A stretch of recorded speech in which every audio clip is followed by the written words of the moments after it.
السلام عليكم ورحمة الله متابعي قناة ياسين سبورتس. قبل بداية الفيديو أتمنى أن تشتركوا في القناة وتفعيل زر الجرس ووضع زر اللايك ليصلكم كل ما هو جديد. هيا لنبدأ.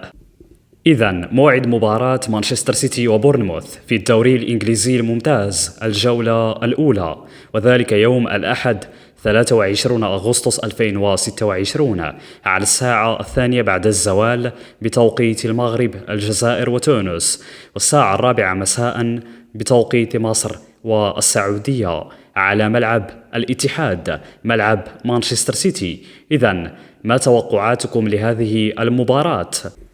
إذا وصلنا إلى نهاية الفيديو، أتمنى أن تشتركوا في القناة وتفعيل زر الجرس ووضع زر اللايك ليصلكم كل ما هو جديد بخصوص مواعيد مباريات كرة القدم العربية والعالمية. شكرا وإلى اللقاء.